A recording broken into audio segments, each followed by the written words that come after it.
Right, that's another question.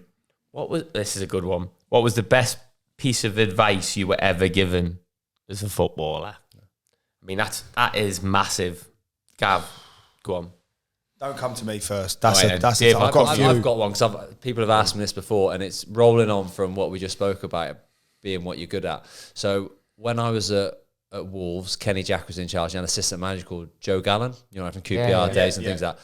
Great guy, and he was a very attacking coach. So he would always work on shooting and balls into the box and things like after training with me.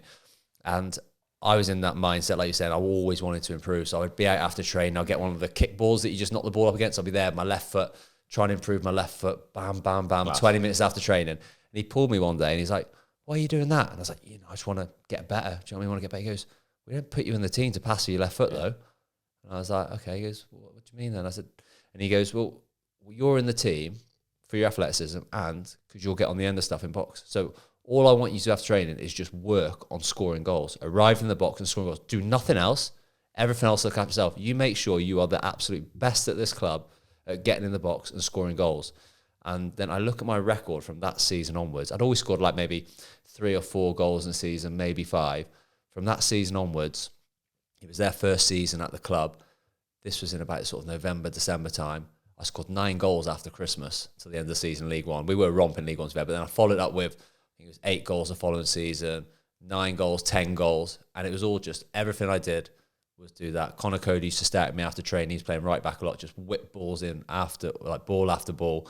And all it was is being more clinical and getting them time. And that was the best piece of advice I ever had. Because I would stay out doing pointless stuff. I'm clipping 30, 40-yard balls with my left foot. I'm like, if it was there in a game on my left foot, I was still trying to shift it onto my right to play that pass. You know what I mean? But I agree with that, and I think that's so important for people to understand as well. That obviously you work on your weaknesses, but I mentioned it before. I mean, we have it at school. We do it with the kids at school, like your super strength. If obviously I don't want to talk about teaching because probably people aren't listening to hear about teaching, but I bet they are. If we have kids who you might not be the best at English or you're best at maths, so you go, you get them to a good level where they need to read and write and obviously have a basic understanding of maths. But what's their super strength? If it's art, if it's something with their hands, what is it that's going to be their talent? Yeah. And I even have it with my boy now, my Hugo. He's only 11, but he's left wing. He's same as me, and he's rapid and he's direct. But then sometimes he'll try to come inside and he'll just pass. And I'm like, there's better people that are passing the ball than you. You just go. And it was the same with me. I remember trying to do it myself. I remember playing for Northampton and wearing the number 10 shirt. Now, so I was trying to come inside and play. Well, there's a million people better than me at that. Get on the left wing and do what you are good at.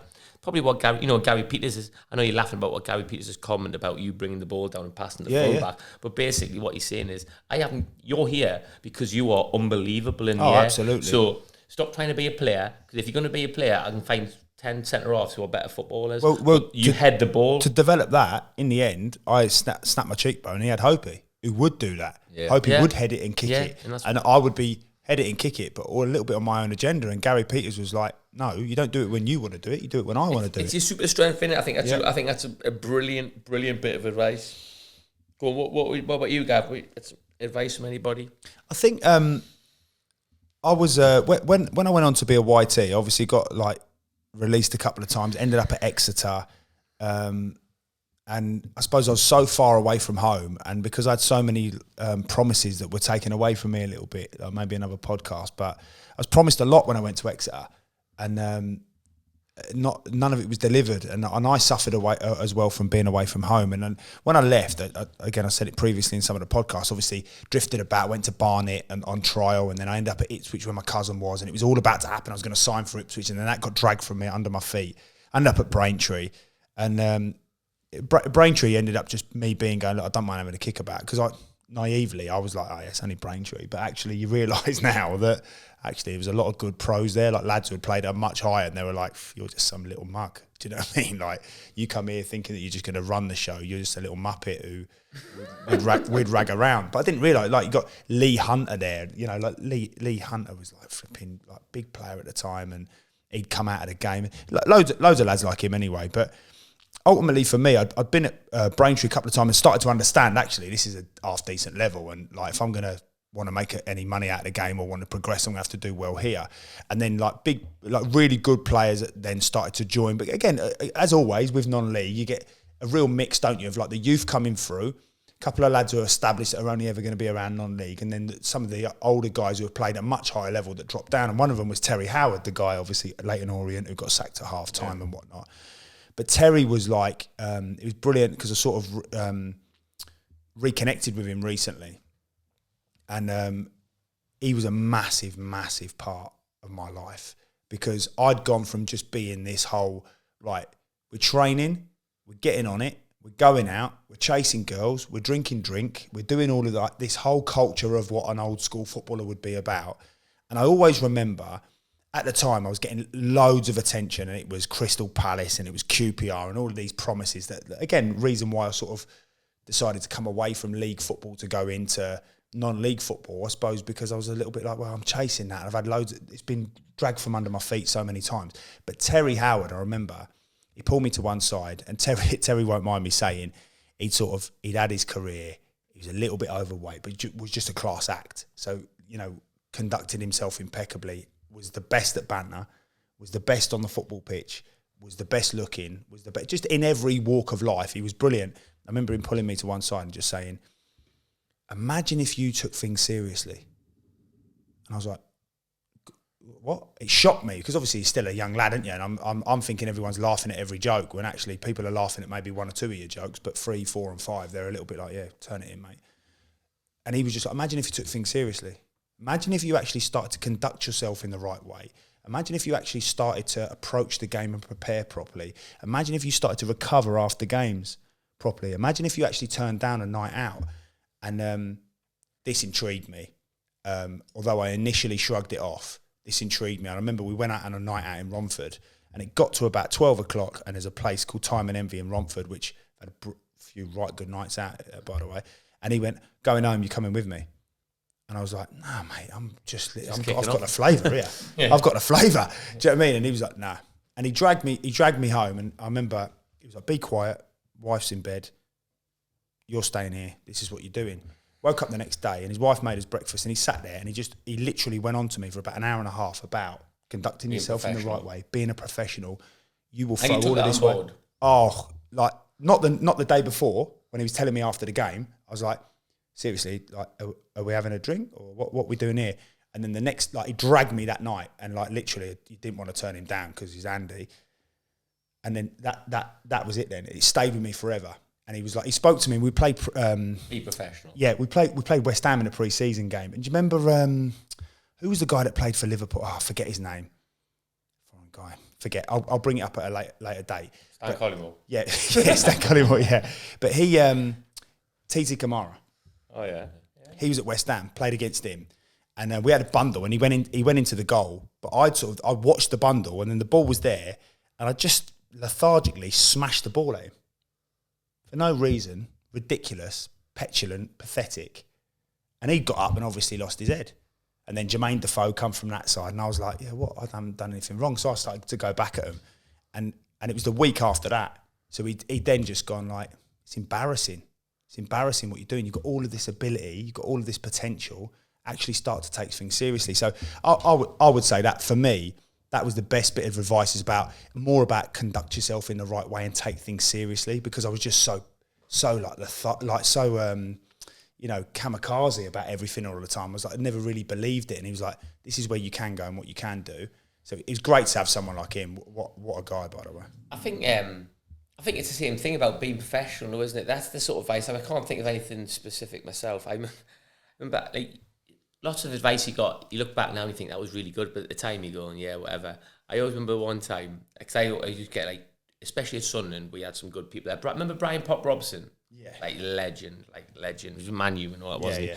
We're playing in a reserve match, and Bobby Saxton, they shouted something at me. I must have been like 18 or 19. And I've rolled my eyes, like on whatever. So I've come in at the end of the game as a 19-year-old kid, and Pop Robson, like, I'm in the Sunderland dressing room, just lined me up, and he's gone, who on earth do you... I'd been like sub twice. Who on earth do you think you are? You are absolutely nobody. You've done nothing in the game. And this is Pop Robson, like, he's a legend, like West Ham and that. you've done nothing. You've done nothing. Like, absolutely just ruined me in front of everybody. So I was like, I've never had a bollocking like that in my life. So I'm in the shower afterwards, and Pop Robson's coming. He's going, where's Sam? And I thought, Pop's coming in. He's going to say, sorry, Sam. Went a bit over the top there. So I'm in the shower like, I'm in here, Pop. Here's the apology coming. He's coming again. I still can't get my head round it. Who on earth do you think? He's just gone for me again. And he's gone for me again and absolutely hammered me going, who on earth do you think you are? And I thought, and I always said, like, and when he calmed down about 3 days later, like, I'd absolutely rinsed me. Like, I was thought, and he said, never be big time. Always treat people with respect. You never, ever give it the big one, whoever you are. And I thought that was a big thing that I always had in my head. One of the Twitter comments we had, by the way, I'm going to mention this now. Yeah, go on. When we were asking for questions, somebody said that I was in town one time, and I said, do you know who I am? That is absolutely never, ever happened either. So that were you burning £50 notes at the same time? How many times? How many times did you hear those stories drive me There was another story about Joe about that. Joe Hart doing that, burning such a load of nonsense. Like, who on earth makes these things up? There's no way I'm in Shrewsbury and I went to the bar and I've gone, do you know who I am? Like, you'd never, bloke at the bar goes, no. Not unless there's a new lager called it. Yeah, do you know what? Do you know who I am, please? You would get hammered for that. We used to say, his son and we used to say, Mitty Gray used to say that. He didn't, but because he was like a good-looking bloke and he was big time, we used to go, here he is, big time. He'd go, Mitty Gray's just said, do you know who I am? He never said it once. Yeah. I remember reading that about Joe saying he's burning £50 notes in the club. It just doesn't happen, like. It just doesn't happen. I always remember speaking to Titus Bramble, and he was like, I'd heard all these stories about Kieran Dyer being in a bar in Ipswich, and he's like, yeah, he got knocked out. Kieran Dyer got knocked out. I went, all right, what's happened there then? Go, yeah, he's burning £50 notes at the bar. No chance. I know Kieran Dyer in Newcastle, and he's the nicest lad ever. I spoke to Titus. I was like, what's happened with Kieran? He went, what do you mean? I went, apparently got knocked out in a bar, burning £50 notes. He went, no, he played a game. He was so dehydrated, he fainted at the bar. I went, what's happened about the £50 notes? He went, don't know what you're on about, I don't know mate. where these he's so dehydrated, he fainted at the bar. I'm sure somewhere there's a genuine story where somebody has, like, been annoying or another. Yeah, of course. But in football, like, that was unforgivable. And that, do you know who I am? Was that, like, even when I was 18, you knew not to say that. Yeah. And I've never ever heard a footballer in my life ever say, do you know who I am? And what would but you? Apparently someone on Twitter said I said it in Shrewsbury somewhere. I don't know where I was. In Monty's Tower. If you were me and you said that, I'd be like, the would have gone, no mate, and I would have gone, oh, okay then, can I just have 3 calling then, please? what is that? It's just nonsense. Crazy. Ridiculous. But that's also part of it. That's the downside, I suppose, of football. And the bigger you get, I think people come out with comments like that, which is nonsense. You must have had it tenfold, Dave. You get people. I've always found on night side, probably more in Shrewsbury than anywhere else. People, I don't know, they want to have a pop at you for something. Usually, this is like the 1%, not even that. Do you know what I mean? Everyone's so lovely. Then you'll just get someone and you can see just eyeing you up and down. And you think, I'll stay out of your way. I don't want to say anything to you. I'm just being myself. But they just want to have an argument for some reason. And you just have to do your best just to ignore and get out of the way.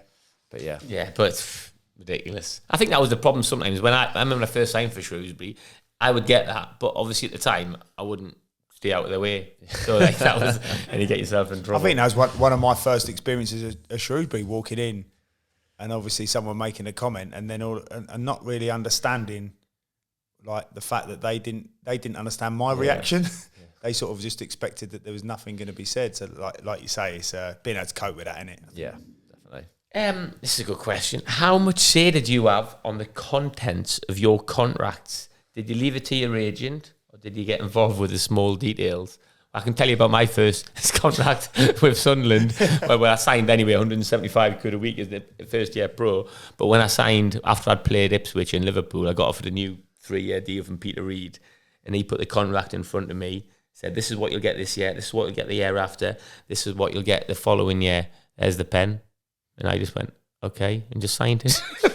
There was no agent. Thank you, Gaffer. Yeah, I went, thanks, Gaffer. And he went, all right, and good lad, you'll start getting involved with the banter soon. Have a good time. See you tomorrow. Okay, Gaffer. That was it. There was no agent, anything like that. I mean, that would have been 1996. No, probably not even that, 1995. 5 probably. And that was how it was done back then. It was still when I was coming through, it was the same. So I was so I had 45 quid a week, what you'd have as an apprentice, and then I got into team as soon as 45 quid a week? £42.50 I had. I had gone up there. But then, so in was it the conference season? Yeah, it must be the back end of the conference season. So I was 17 then, and Jimmy Quinn said he was going to offer me a new contract. And I was thinking, I get 300 quid a week here and I'll be buzzing. I was living off 45 and saving a tenner a week. Do you know what I mean? Yeah. So the 300 quid a week, I thought that'd be amazing. If you save a tenner a week for the next 72 years. And then he offered me a 2-year contract, 150 quid a week. And I was playing at this time. I remember looking at it and thinking, okay, he goes, oh, by the way, if you don't sign it, you'll be back with the kids next week. So I was like, okay then. Yeah, signed 2 year deals. Black or bluey? Yeah. But you know what I mean? I've been playing, I thought, I'll get 300 quid a week here. But what about those days, obviously, as you got bigger? See, so when you went to Reading, so when you went from Wolves to Reading, would that have been the most difficult contract, the biggest contract, most complicated contract? Yeah, that was. None of them were ever complicated. It was just always saying to your agent, just make sure I'm not stitched up at all. Do you know what I mean? They look at it. They get lawyers to look at it. That's fair, isn't it? That's just fair. Make sure we're not left open to anything, basically. When did you get an agent then? So obviously you didn't have an agent when you said it's not that first contract. My first contract after that 150 quid a week one. Me and Joe both got the same agent that time. Yeah, the same agent that time. Was that Houdini? And then I always had an agent after that. The only things I would ever be mindful of is clubs putting options in your contract. So I'd always make sure that the option, you didn't really want an option in there, but they would always chuck it in, and you can negotiate a little bit on just for the listeners. So an option would be sort of, so you'd get offered a 2-year contract, but there'd be a third year as an option. But that option would be if the club wanted to take that option. Yeah. So basically, as a player, you've literally, it's the worst. Like, it's pointless because if you're doing well, the club will keep you. If they don't want you, they'll get rid of you. Which is exactly what would happen if you're out of contract. But if you're doing well, you're expecting a pay rise. Well, they don't have to. Yeah, they don't have to because they've got an option on this. They have to pay you the exact same or more. So but it's usually agreed. That usually one's agreed though, isn't it? Yeah, they're not obligated to pay you anymore. They have to pay you the same as what you played that previous year. Mine was always just trying to work out that option. And to be fair, at Wolves they always wanted it in. So you try and negotiate somewhere else, but you just needed to understand where that was. That was the only thing. But they're all sort of. How much of a say when you you'd have signed a couple of big ones with say Wolves and then Reading. How much of a say did you have? Did you speak to your agent a lot? Did you give an idea of what you wanted? Or? But then it always came down to it. So I always thought I know you're talking different sorts of money, but I always felt at Wolves that I was on nowhere near the same money as what other players were on. They would bring in players from other teams, and they'd be which always happens. On bigger money. Yeah. But then I was playing every single week. Do you know what I mean? I was the one who would take all the stick. Do you know what I mean? I'd be the one who they would send out to do interviews after we lost 2-0 or something like that. I used to front a lot of stuff. And I got to a point, Paul Lambert was in charge. He took over in like the November, December time. And I'd been talking about a new contract from the start of the season, and they were just going to give me the same amount of money, and then just extend it. And I was like, no, I deserve more money now. I definitely deserve more money. Would you know what the other lads were on? Or you'd have a rough idea. You have a rough idea. And I knew I was pretty much middle to below average, and I felt like I was much more important figure. Obviously, strikers will get more money and things like that, but I thought I was definitely undervalued. And so I kind of held out, and I thought, right, I'm going into my last year, I'll just see how it goes. Nothing really got done. And then Paul Lambert came in, played 2 games under him, and he pulled me into his office and says, so you're out of contract in the summer, how can you not sign a new contract? I said, well, I'm on this. They've offered me this, but I think I deserve that. He's like, you're asking for that? And I was like, yeah. He goes, no problem, I'll sort that. No, I should have gone higher. Actually, whoa, stop it. And then literally, this shows the manager power, because I told the previous manager this, and they were like, oh, we'll try and sort it. But Paul Lambert just come in. He obviously liked me, and he had obviously gone to, I think it's Kevin Thelwell at the time, who was at Wolves, and next day said, yeah, that's done, you can come in and sign it.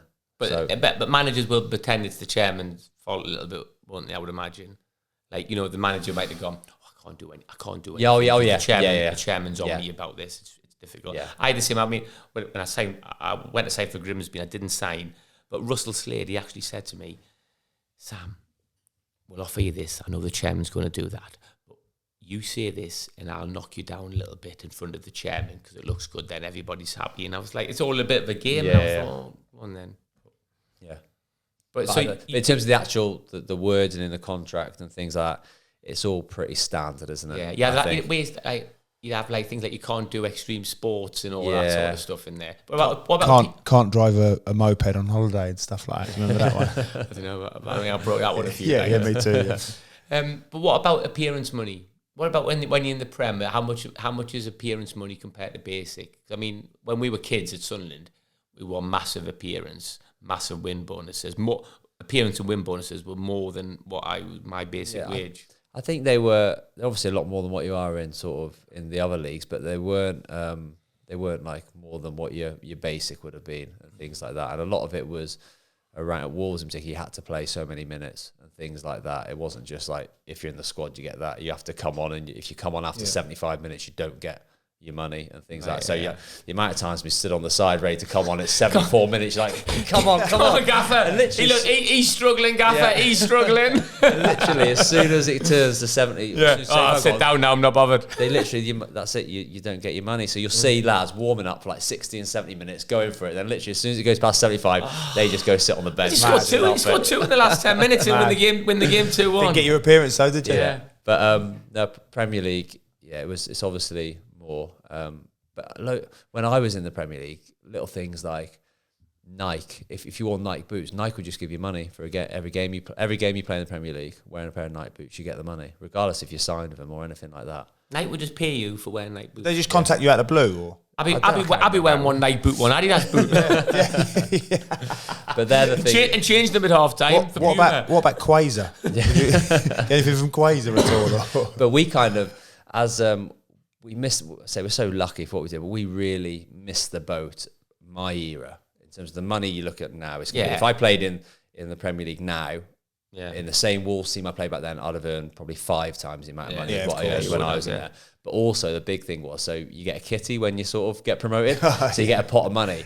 And the year after we got promoted, Blackpool had a kitty of 5 million, and that would get separated pro rata between the teams. So if you get promoed, there's a 5 million pot the chairman's given. They know they're getting loads of good. Is that just the lads, or is that the whole? No, that's just the lads. That is the lads. Just the lads. Wow. That could be 22 lads. Yeah, possibly. So that's just the lads. And I think Blackpool put it and thought we're never going to get promoted. Yeah. 5 million. Oh no. Yeah. But they would have got, however, they would have got like 100 million or whatever. Yeah, so they didn't mind paying it, and then that'd be pro rata. So if you played every game, you're probably getting 300-400 grand. Do you know what I mean?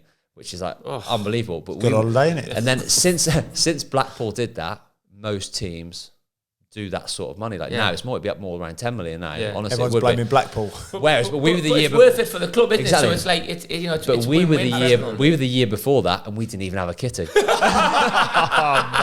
had nothing. I'll get a couple of crates of beer for the bus journey back. So I remember just before we got promoted, we said we need something, lads. We need something. Yeah. So I remember you're gonna get 100 points. Speaking to the chairman, things like that. He's like, right.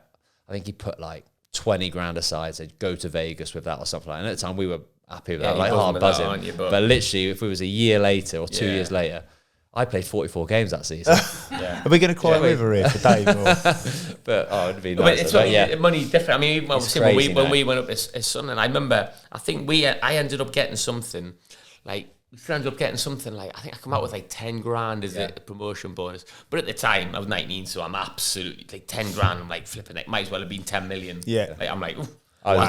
That's me done. Yeah. That's me never needing to work again. Yeah. Paid a mortgage off. I took all my mates to buy an apple. I was like, come on, we're going. I did that. I took mates to Dublin. But like, you look back and you think, like nowadays, you win the championship. Stupid one, like you say. And in the championship, you're already beyond 20-25 grand a week in the championship anyway, and then you'd be double. It's just crazy. It's crazy. All my mates are fuming. They're listening to you. Take your mates to Iron Apple. You took your mates to Dublin. Gav never took us anywhere. That's sorry. What about agents? Like who are having? Like when your manager Telford, do the lads all still have agents then? When you manager Telford? Yeah, it's quite exasperating really, because I suppose it's a level where you've got, again, just going back to it, you've got a group of lads that are obviously they're on the ascendants and they want to do well and they're building and so they really buy into that idea of bit. I suppose it's a bit of a derogatory term, but I call them the washbag brigade. You know, those guys who almost act like they're already there. And a part of me likes that because they've got the arrogance, it might be the wrong word, but the arrogance to go, you know, I'm there, I'm going to be this player, and they've got that belief. But then you've also got like those lads that are just totally delusional, and I call them the washback brigade. But then you've got the lads who know that they're going to be non-league players, and then you've got the lads that I suppose, again, who have had good careers and sort of are coming down the level. So you often see it with lads who are really young lads who are really sort of green and naive. And do they get an agent? Yeah, for the kudos and what I will is, like, it's hard on agents because I know some really good guys who are agents. You know, there's a local guy called Paul Coates who has some high profile players, but he's a good guy. Yeah, Coates is a good guy, and but he's also got a lot and a massive stable of young lads he don't take a penny from.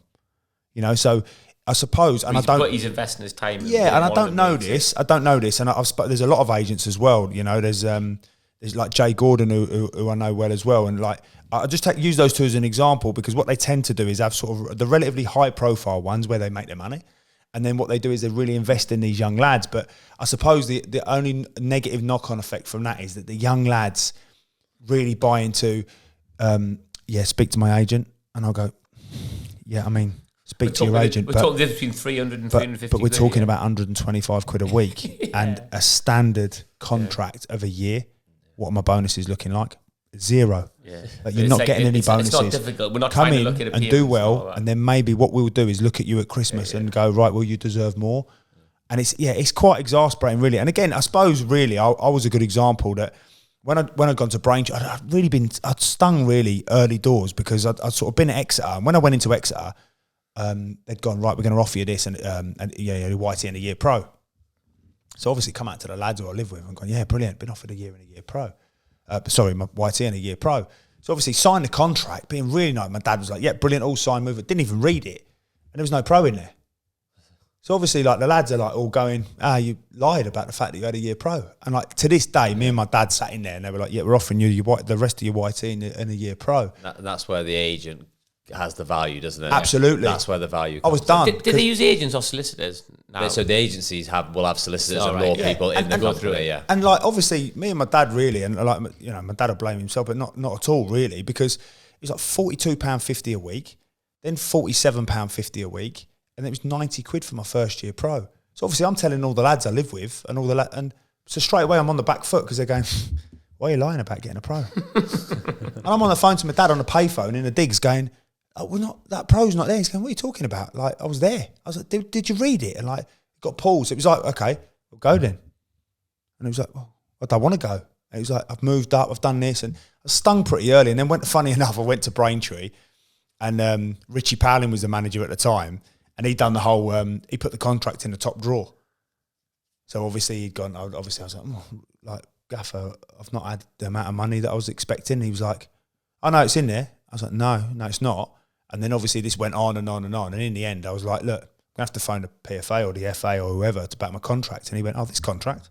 Opened his top drawer and went, you mean this? Hadn't even sent it in. Yeah.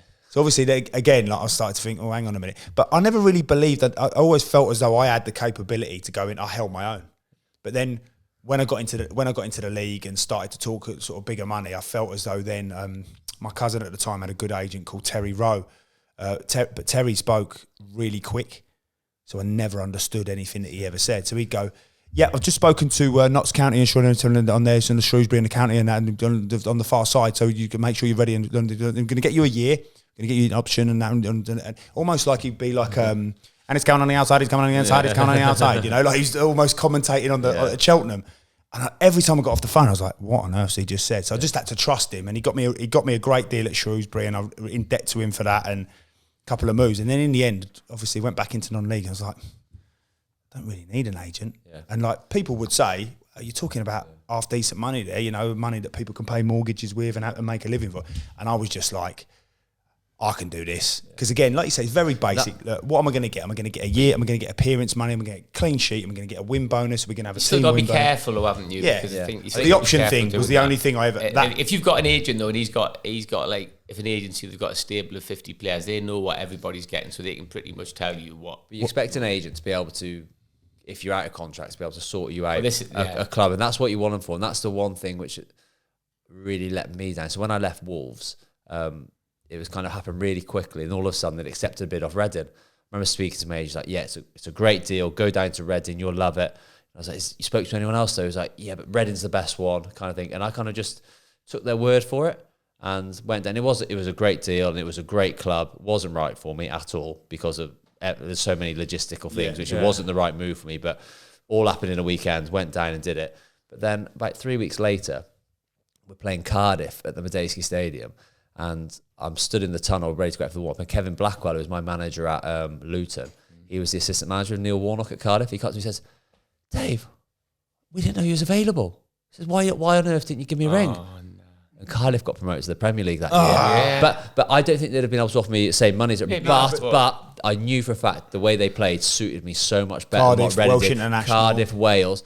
And like my agents and that, they hadn't even picked up. Was the agent mates with someone from Reading? I think that's, you don't know. But I just took my agent's word for it. Whereas if I'd have picked up the phone or just waited a week or something, then if I could have chose probably anyone in the Championship, it would have been Cardiff just for the Welsh thing and the way they played, Neil Warnock, things like that. Same thing, Dave. So devastated I was. So obviously, I come away from Shrewsbury, and like, I suppose it was sort of not indoctrinated, but like, I was really plugged into me. Like, yes, okay, Bury are there, Macclesfield are there, Aldershot, Barnet, all of these League Two clubs, but Grays is the club.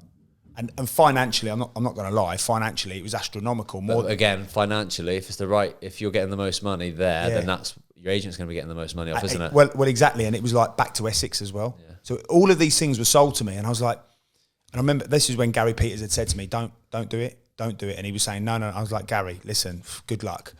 Went and done it, and then what I'd realised was, 8 months later, I'd been paid for 3 months. So I actually refused to go out and play on the football pitch like 10 minutes before a game was due to kick off. And it all kicked off then, and it was massive. And in the end, the PFA ended up helping me out. That, again, massive shout out to the PFA. They've been really good to me. And they got me out of the club. And it's obviously 8 months into a 3-year contract. You're devastated, aren't you? And then obviously the agent then gets back onto me, who was brilliant, who'd got me the move to Shrewsbury, who had been really good, negotiated contracts, was always in contact with me, all of these brilliant things. And he was like, yeah, you're going to have to pay me that, like, I've got to pay off. So he's always, you could get 30 grand, couldn't you, tax free. So we ended up having this conversation about how I was going to get out of this like 2 and a bit year contract and what they were going to pay me. They're going to pay me in instalments. And obviously, I was saying to Terry, by the time they paid me this, it's going to equalise itself. I'm not going to come out any better. I'm actually going to be away from home, still living with my mum and dad. I've still got my furniture in storage. It's an absolute logistical nightmare. And he went, yeah, you're obviously going to have to give me 25% of that payoff though. And I was like, what are you talking about? I haven't been paid for 12 weeks. Like, I'm absolutely hanging out my backside here. I haven't got 2 pennies to rub together. And he was like, no, you're going to have to pay me. I'm your agent. And I was like, but you get paid this amount 3 times a year. Why is this any different? I've not been paid for 12 weeks. And then again, going on to the way he used to talk and he just talk absolute jargon. And in the end, I went, Terry, you're being insincere. You're lying. And I just put the phone. I haven't spoke to him since, because I was happy to pay him his money. But then it's that other side of the agent, isn't it? Where they take control and they start going, well, hang on a minute, you need to pay this. And I didn't feel like it was right. And I ended up coming out like losing money out of that gig in the end. So these days, everybody has an agent throughout the whole of the Football League, and even in the conference, and even the Telford Conference North, people still have got agents. And some have, and sometimes it's... I say most kids as well. So you as a kid, you can have an agent from the year of your 16th birthday. So literally any kid at an academy will have, like in talking a Premier League academy or a Championship academy, they will have an agent from that year of their 16th birthday. Game to be in then, isn't it? What we're doing a podcast for? Let's become agents then. Agency. Another question. Pew was a free. How does it make players feel when fans get on your back or boo you? Shall I go with that one first? Yeah. I mean, I think it depends, doesn't it? I mean, if it's your home fan, I hate now we go to watch a team. Like if I go and watch Shrewsbury or I watch Newcastle and the fans boo at half time, that drives me mad. Because I just think, what is the point of you booing your team at half time? Boo them at the end of the game, not a problem. You're booing at half time, you come as a supporter. But then they cheer them out when they come out second half though. Yeah, I think so. I think that's a nonsense. I think you hear it. You hear it. I mean, anybody who says that they don't hear that if they're getting booed is lying. But I think if it's from the opposition fans, it's a compliment. Don't let that worry you. But it's from your own fans. Of course, it affects you. I think it's impossible. For me, there's no positives can come out. People who say, "Oh, people react from it and get the best out of them." That wasn't my character. I don't think many people do that from their home fans. Yeah, like if you're getting booed off your own fans as a team, it makes you more nervous in possession. 100%. You're more likely to take an easy option as a pass. You don't want to be the one who's going to try that forward pass and give it away. So you play a little bit safer than what you usually would. There's nothing good that you understand why fans do. They pay their money. They want to be entertained. You understand it. I think you do at the end of the game. I think that's fine. But it's not gonna. You're not gonna get a positive reaction. Not a reaction. You're not gonna get a positive outcome from booing. I don't think. I mirror all of them thoughts as a player. Totally, like you say, you don't get any good out of it, and it always makes players a little bit more tentative, a little bit more subdued. I think as a manager, it baffles me. It totally baffles me. I do not understand the concept of coming to a game, even if you're losing 2-0 with 20 minutes to go, for example, what possible positivity can come out of berating players, getting on people, getting on managers? I mean, obviously being a manager in the technical area and stood at Telford, obviously, it's a... What was it like being a manager then compared to a player? Well, I always wanted to. I never wanted to hide. So if ever it was difficult for the players who were having a difficult game, I wanted to stand at the front of the technical area because I wanted to be. And in the technical area, you're right next to the fans. Yeah, right next to the fans, especially there as well. They gather there, and I wanted to be there because I wanted to be the target. I wanted to be the target because I felt as though if I was the target and I got most of the stick, it would take it off the players. And I was always big on that. I was always big on trying to protect the players and trying to make sure that they had absolutely all of the tools to go out and perform the best they could be. So I would often, when it got really bad, I would stand at the technical area and they'd even say, get back in your box, get back in your dugout. You're good with stuff like that, though, aren't you? I know you never reacted, did you? No. What I will say is I understand, but I do think it's when you call them supporters.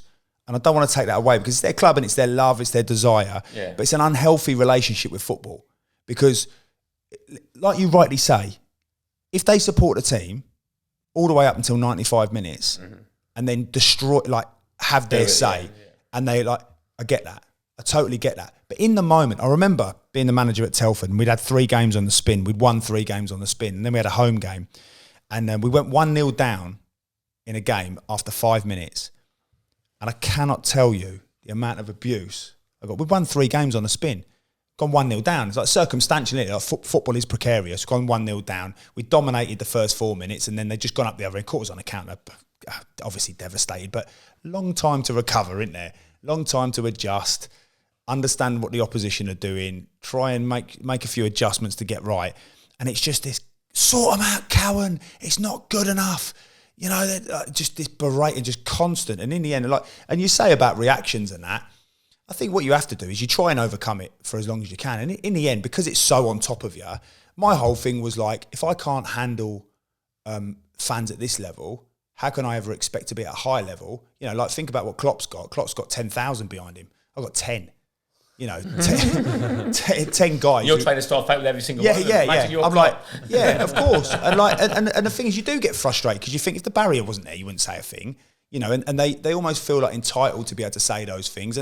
But again, it is football, so it's almost accepted. Yeah. Whereas actually, half of these guys I see in the street, and I make a point of going, all right, hello mate, all right, and obviously they look at the floor and they've got nothing to. And it's the same old thing, and it's like, well, if the barrier wasn't there, you wouldn't have anything to say. As a fan, you feel you got a right to say everything, don't they? It's like the whole cat and dog thing, is that I paid my money. You haven't. Yeah, paid money. I would have said anything I want. And if it's about the team, then I suppose there's an argument for that. I would argue against that, and I would say, like you rightly said, end of the game. Or, you know, you want to go on, like they want to go on social media and do what. Again, I don't see how that's positive. But I understand at the end of the game, you want to make it wasn't good enough, wasn't a good performance. And again, I think all of that's in perspective. You know, if you win 3 games on the spin and then you have an off day and get beat at home, okay, well, let's not talk about that game. Let's talk about the last 5 games. But obviously all that goes out the window. We'd be here all day talking about that. But I think from my point of view, I've never really understood that mentality of just completely berating your manager, berating the team. And I think that's a problem. Like for me at Telford, I would say there's 95% of the supporters who I've just got a brilliant relationship with, who are so supportive. Like, I don't want to sit here and just go, oh yeah, being a manager's a nightmare, you get absolutely battered, because it'd be easy to focus on the negativity. And even now, I've got loads of them that messaging me constantly, like, hope you're doing well. You know, all of these, because they understand that the job that you're doing, and they understand the intention. You know, if people want to say that you were good at the job, brilliant. If they say you weren't good at the job, that's fine as well. But they understand the intention was to make the club the best it could be, instill a mentality, instill an understanding of culture. There was a big thing going on there. But then you've got probably not even 5%. 5% is even harsh. You may be talking 1-2%. People who haven't got a great relationship with football, who really live to go there, and even if you're winning 3-0, wow, yeah, but he's playing, he's not good enough again. And there's always, but ultimately, you're now in the devil's playground, aren't you? Because the moment you even start questioning with those 1%, you're forgetting about, or 2%, you're forgetting about 90%, 98%. So my whole thing was to be like, of course, they've never got anything good to say. And almost I used to take it as a compliment that they're coming to watch my team. You know, they've got something to say about what I'm doing. But then there was 98% who were absolutely brilliant. Like, I'm so fortunate to have had a good chairman there, a good board, great supporters, real community there. And I don't want to think of 1 or 2% that have just made it a bit of a nightmare. You know, 1 or 2% and focus on them. Go, oh, you know, I can't stand that club because of that 1 or 2%. I actually think it's brilliant, and it was a great experience because of the 98% of them. So that's the focus I wanted to have. I think, Dave, what Gav's trying to say is we don't want any negative feedback of the podcast, and if we get any, we're not going to take it very well. Is that what I'm trying to say? I'm happy for any feedback. With one little thing on the fans as well, I think home fans don't realise how much that inspires the away team as well, because you go to certain grounds as well, like I said about Sunderland to you, a place like Leeds, the team talk before the game is, if you get this crowd on their back after 10, they'll go. Mate, at Telford, it's Newcastle away. It's Newcastle away. I know it's different levels, but let me just tell you, in the Conference North, it's exactly that. Like, when you play for Telford, like, you have to be a certain player. When I played for Telford, you have to be a certain player to play for Telford, because you know that the opposition are coming with 25% more on their game than they would have when they played Farsley away, Southport away, whoever away. When they come to Telford and they play at the New Bucks Head, they are bringing 25%. They turn up and they go, change room's decent, pitch is nice, ground's nice, fancy a bit of this. I can actually pretend to be a real footballer while I'm here. And that's what they do. And like you say, the moment that I think, did we speak about Aldershot? I used to love going to Aldershot, loved that ground. We went in our stadiums, didn't we? And I used to love it, because if we kept them quiet for 20 minutes, they'd turn on them. They'd implode. The fans would get on them. Same at Telford. And like, not just Telford, obviously, it's a compliment, really. It's a compliment to their stadium, to the history of Telford. It's actually, teams would go there and go, we're playing at AFC Telford. What a touch. I can actually pretend to be a real footballer instead of playing away, you know, for Farsley, Celtic, or, which, again, with the greatest respect, have all got a right to be in that league, but perhaps haven't got the ground and the facilities and whatnot. Being at Telford, I used to say to the players, you have to be a specific type of player to play here. If you're not able to deal with the fact that teams come and play 25% on top of what they're normally capable of, might as well go home. And that goes through the levels, doesn't it? Because like what you said when you were playing for Wolves and you're in League One, Dave, that, you know, straight away the fans are on you because they're expecting you to roll teams over. Sunderland have got the same problem now in League One. They're expected to roll teams over. And if you're getting beat 1-0, and that used to be, it's a team talk everywhere you go, isn't it? Get at these 20 minutes, fans will get on their case. Yeah, and that's would have been loads of teams at Wolves would have been go with that attitude, because you could sense it as the home team, and it's not going well. You just sense that the fans are ready to go, especially in League One. The fans are amazing. League One, even the Championship as well. But the fan, I like playing in that atmosphere. I learned more from when I went to Reading, and there's no pressure on you there because the fans don't care. Well, it doesn't feel like they care as much, or as many care as much, I should say, as at Wolves. Whereas at Wolves, it was everything. Again, I've got mates who run businesses in Wolves, and they say, if we lost on a Saturday, Monday morning, it was horrendous at work. Mad, yeah. You know what I mean? Whereas if they won on Saturday, brilliant. Can't wait to go to work Monday. So again, it's like that. It affects the city that much. And again, so we're talking about, like, in order for you to play for Wolves, like you said, Dave, you had to be a specific type of character, a specific type of player to actually go there and go, we know that whoever FC is coming to play here, knowing that they're playing against Wolverhampton Wanderers, they're bringing their A games. We've got to bring it, like, you've got to be a specific type of character. It's more they'll have a game plan, like you said, for the first 20 minutes to upset the stadium. That's what they'd be thinking. It's not so much coming to Molyneux's obviously amazing, but all the grounds in the Championship are amazing. So it's not like they're coming and thinking, right, this is incredible, we can play more. It's more, the game plan is 20 minutes. Let's get at them, but let's just try and take the energy out of the crowd. And keep it tight, not being negative, but just keep it tight for 20 minutes because the fans will get on their case because they're not getting shots in. Yeah, and it's an underhand compliment, isn't it? And like I say, being the manager at Telford, obviously to a lesser extent of what you've dealt with, it's an underhand compliment, but it was always a massive issue. It was a massive issue because teams would want to play there and as well when it's not going well for you, like obviously it's not at the moment for them. Teams do want to go there because not only do they get the good ground, but they feel like it's a soft touch, and they and that's where you've got to find the resilience. You've got to find the characters. You've got to have characters in that situation, haven't you? Yeah. Right. We'll do a couple more questions. We've got time. Yeah. Split into 2 episodes. Get a few more. It's from Shropshire Tenor. One question: why do footballers have such crap nicknames? Edo, for God's sake. That Edo thing, we never called you Edo. I didn't know Edo, but everybody calls you Edo now, don't they? Like the lads you played with from Wolves. But Shrewsbury, no one was Edo. No, it wasn't until I went to Wolves and just it stuck there. But everyone has nicknames. There's always an O, isn't there, or an E? Yeah. Davo. Yeah. Edsy. I've never really had a nickname. I mean, you've got names for each other, Gav. You've had Sloth, haven't you? I was going to say, you've had Jack Charlton. You've had Chris Evans, you've had Rocky Dennis, haven't you? You've had Mark Wright, not the one from Gunny Beers. Anyways. But yeah, we have that, but I don't know what nickname as well. What can you do with Gavin Cowan other than the obvious? Gav. All right. G to the C. G to the C, or Gavo, or Gavi. You just had Edo, though. It just came, there's Sammy Lad. They're usually a take on the... All right, Sammy Mon. There's usually a take on the surname, isn't it? But one that sticks out for me at Wolves was the physio. And talk about having an unfortunate nickname. So he's the masseur, and I've gone in first day. Hi, Dave. Nice to meet you. I'm Westy. I'm like, how you doing, Westy? Fine, brilliant. Been there a couple of months. I've just noticed one day he's treating me, doing my ankle or something like that. And the staff have their initials on the jumper. Yeah. It says MJ. I'm like, Westy. I was like, so why can you got MJ on your top? He goes, it's my name. I was like, what's your name? He goes, Mark James. I was like, Westy though? What? I thought your name was like Mark West or Westwood or Wesley or something like that. He goes, you taking the piss? And I was like, no. And all of a sudden I'm thinking, oh shit. I was like, he goes, do you not know why they call me Westy? I was like, no. And a few other lads kind of started gathering around me as well. Thinking, oh no, what's going on here? Oh no. What's going on? And a few lads, honestly, Edo, you don't know why you call him Westy? I was like, should I? I don't know. And then all of a sudden, one of the boys gets their phone out, starts Googling, shows me a picture on a phone. Look at it, absolute ringer of Westy. And I've looked above it, Fred West. Oh, and I knew a Fred West, but I've never seen him. But he is an absolute ringer for him. So that's an unfortunate nickname. Yeah, that is a horrendous nickname. Yeah. It was that you had at your club. I thought, no, he wasn't even at your club. I went to Gal's to the party, and he's called Doc. Your mate's Doc. The Doc, yeah. And my wife went, who's that? And I went, oh, it's Telford Club Doctor. She went, what? Is it sure? I went, yes, Telford Club Doctor, Doc. She was like, really? Yeah. I went, Gav, he's a Telford Club Doctor. And he went, no, what are you on about? What's his name? Why is that? So why is he called Doc? Just something I came up with. So his name's Mark Sherville. So he's the golf pro at Lillishall Golf Club. So him and his wife Lisa, they run. Yeah, I was showing him the swelling on my knee and everything. Yeah. But obviously.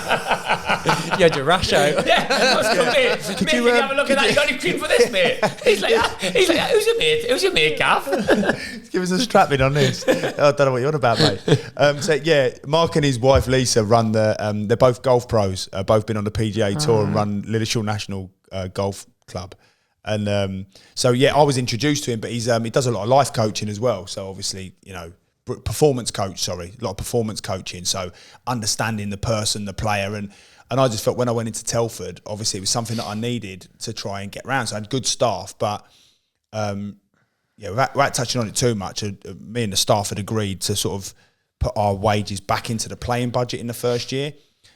So obviously with that, tried to convince him as well, look, we haven't got a lot of money, any chance you could come on and try and be that. And he really believed in what we were doing, but he was one of those guys that would go around the players and just get to understand them a little bit more. Why is he called Doc? Get into it. So he would try.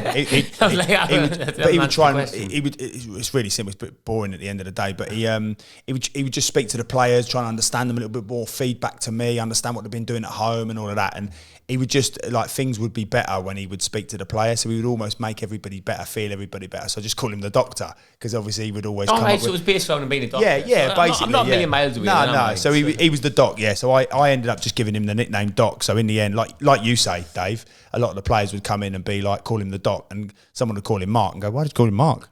What's my name? Oh, right. I thought you were Doc. No, that's my nickname, Doc. And yeah, so he was the Doc because he didn't get rid of me rash anyway. Yeah, that's still there. Got a couple left. Who were your worst away fans and why? I think we covered that one a little bit. I mean, I said Swansea and Cardiff. I think we've covered that. Swansea for me, flipping out. I still have nightmares. Podcast. What are you, Dave? Oh, you said when? I'm still running down the street in Swansea in my pants, in my dreams, in my nightmares. What, the video of it? Who was it? Oh, Serbia. Yeah. I can't watch that video. They say worst fans. They're not the worst. Most hostile places to play. Yeah. But yeah, that was intimidating. But I think the worst fans are when you go to grounds and they're half empty and you can't get an atmosphere in the stadium. I'd much prefer to be at... Had loads of them, Dave. But I'd much prefer to be at, say, Swansea, which is bouncing, even though it's intimidating and stuff. At least there's an atmosphere there. Going back to that game at the Vetch, it was brilliant on the day, wasn't it? And like obviously when they were like parading the John Tosh acts around the pitch and Catherine Jenkins was singing and all of that, it was a bit carnival-like, wasn't it? And the game itself was, but we destroyed them, didn't we? We battered them and lost 1-0. It's just... when it started to get around 70 odd minutes and they were like climbing on the walls and that, and then they were shouting whenever, it would go deafening quiet, and then someone would just shout in this like thick Welsh accent, like I can't even remember the things but it would be chilling, wouldn't it? And I was thinking, and I was playing left side right by the tunnel, and I was thinking, flipping it, it's a good job I'm there because I'd have been gobbled up by this lot. Millwall was, I know they got a reputation, that was always a tough, bad place to go. Yeah. And the fans at times, we had a lad called James Emery playing at Wolves, and he had left Millwall to go to Wolves. He got absolutely hammered. Even this once we played there, and we had the physio, the two physios. So we had two physios come to the game with us. Someone's gone down injured, and then they've had to go on treatment. They've had to go off the other side of the pitch and then walk right around to come back. And they came past the Millwall fans behind the one goal, and one guy fell. Schoolboy. Very, very light hair and glasses, and the other guy, Carl, he wasn't even fat, but he had like a bit of a belly on it. But he was solid. But he was honestly, you'll see, he wasn't that big. Anyway, they're walking past behind the goal, and to Phil, who's got the light hair and the glasses, they're walking slowly. One of the fans says, "Oi, you albino C word, hurry up, you're in my way." And the other physio, Carl, started laughing. He says, "Don't know what you're laughing at, you fat bastard. What have you got in your bag? Sandwiches?" It's brilliant. Them two cracking up as walking back. And I bet they loved it. Did you play at the Den, Sam, or the new Den? I think I played at the old one. I think I've been sub at the new one as well. I played. I'm saying about can't remember. You talk about games and you think I can't play that many games. In the end, you can't remember. I played at the new one. I remember one of my mates saying to me, "Mate, did you ever play at the Den?" I went, "No." He went, "If you think this is bad, you should have played at the Den." I was thinking, same people though, innit? He went, yeah, different, mate, different. I've only ever played the new Den, yeah. Last question. Obviously, after leaving Shrewsbury, everybody went to sort of localish clubs like Wrexham, Wolves, Telford. We've all done that. Did you have any reservations about going to those clubs because of your Shrewsbury connections? I think that's more of a general question about also playing for rivals of teams. I think it's different for you, Dave, Shrewsbury to Wolves. That's like a natural step. I'd have never played for Telford. I'd have never played for Wrexham. I thought Wrexham was pushing it. I'd never gone to Telford.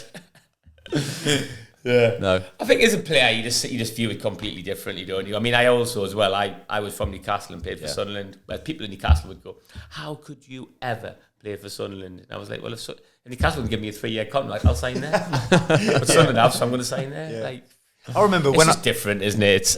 Obviously, I didn't massively play a lot of games at Shrewsbury, but I definitely had an affiliation with some of the fans. Because you live in here and lived in the area, But I'll be totally honest, I felt like the luckiest lad in the world when I signed for Telford. Because it's on your doorstep.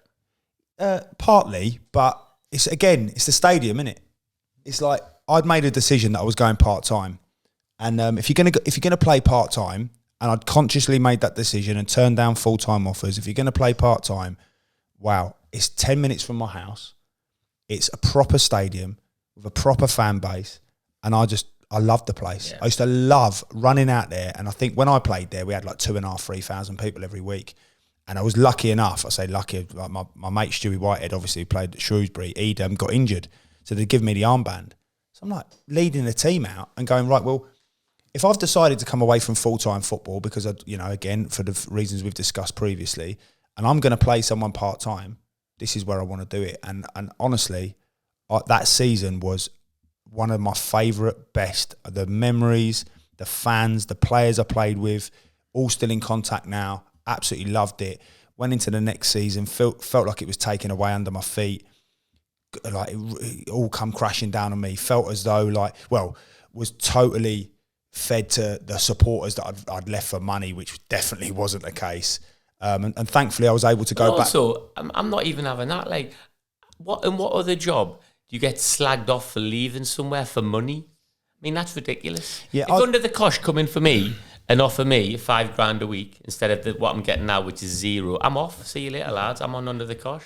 I'll be wheel spinning out this car park and gone. Absolutely wounded. It's Dave, ridiculous, isn't it? Talk to me about that behaviour. It's the whole Paul Hurst thing, isn't it? Someone goes to treble your wages. I had it with Ryan, Ryan getting hammered from Plymouth.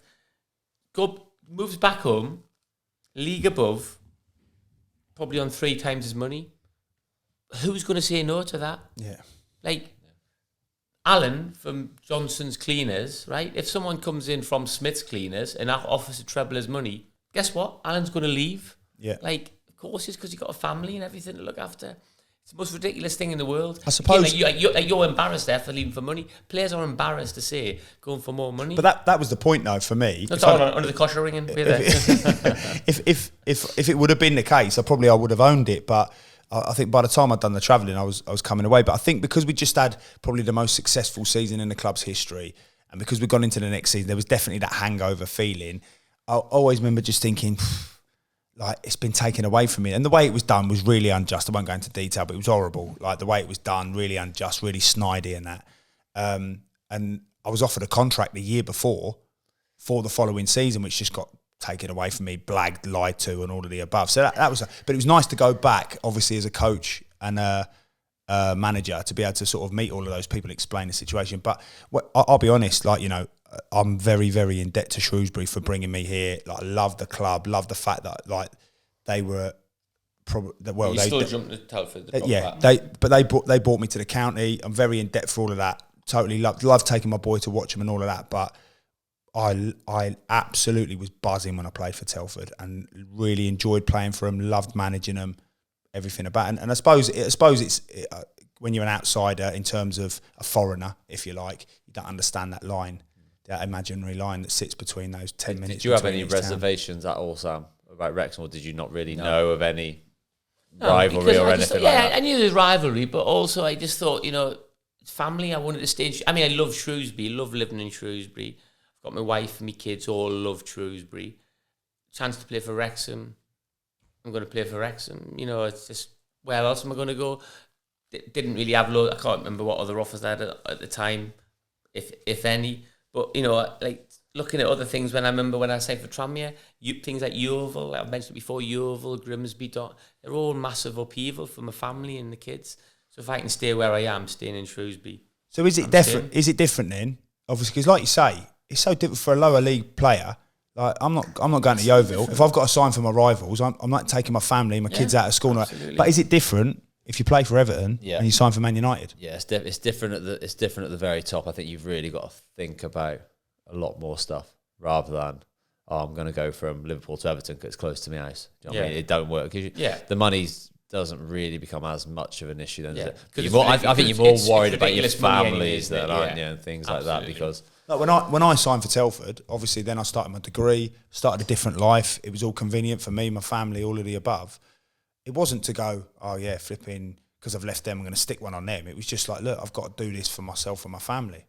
But again... That's what everyone will do as well. Every single decision. There'll never be any malice in it. You wouldn't have thought, I can't really think of any signings that have happened like that in the past. But Equally, Dave, you're never signing for West Brom, are you? Like, because it's that can't happen, can it? Happen, no. No, you wouldn't have signed for West Brom when you went from Wolves. No. Under no circumstances. No. Even to treble your money. No, I don't know. Even if your only other offer was something at Bournemouth, you got West Brom or Bournemouth. Depends, obviously, what point in my career. I think once I'd been at Wolves for a significant amount of time, then that would never happen. Before, I wasn't a Wolves fan when I went to Wolves, but I think after being there for probably 5-6 years, I felt a real part of the club, and then I'd have really struggled to have done anything like that. Can't do that. But I think it's different. It's not lower league then, is it? It's not like you've... And you suppose you're getting, I suppose you're going to get really good money either way. Yeah, if West Brom are interested in you, then you're not struggling, are you? Yeah, good way to put it. Yeah, it's true, yeah. Right, well, I think that's everything from Dave, Gav, and Judas. Yeah. One question on there about where in the stiffs come from. Oh yeah. All right, question. Yeah, why are we called? From Judy Davis. Really enjoying the podcast. I may have missed it, but can you explain why it's called In the Stiffs? Have we explained it before? I don't know if we have we? Come on, Dave, you explain it. Well, we're struggling to think of names, weren't we, to start with? yeah, we tried doing our initials, yeah, and it was good as figures. I think in the Stiffs is about something that goes back to when you're in the reserves, isn't it? And you say, like, I'm in the Stiffs. I think it dates back to, like, 1900s and stuff like that, that if you was in the reserves, you were in the Stiffs. Yeah. And I think sometimes, I know like you have all the great stories from when you win things in promotions and scoring goals, but some of them times, which can be the dark times, but the time to talk about, whereas the tough times where you've been in the reserves, where you've trained on a Saturday morning, and that, some of the rubbish times. Yeah. And I think that's sort of just a little nod to that, isn't it? So there's lads who are training on a Saturday morning with the kids and having a bad time. Nod to them in the Stiffs. Yeah, and equally, there's a bit of humility on our part, isn't it? As a podcast, we're not. We've all played in the reserves, haven't we? Yeah. We have, but we're not as well. We're not. I've told you when I came on a sub at half time, and got taken off for 10 minutes ago. Yeah, all been there. But I suppose from a podcast perspective, we're not saying that we're going to be the best at doing this. We're just saying that we're going to give it our best and be your third choice podcast on a Tuesday morning. Right, well done then, lads. Thank you for that. Enjoyed it. Cheers, gents. Need to go to bed, don't we? Look at the time. What's the time then? Let's 25-1. What? Is it ridiculous? Right. Got a big journey in a couple of days. I'm off to the Isle of Wight, 8 o'clock in the morning. Brilliant. Let's go.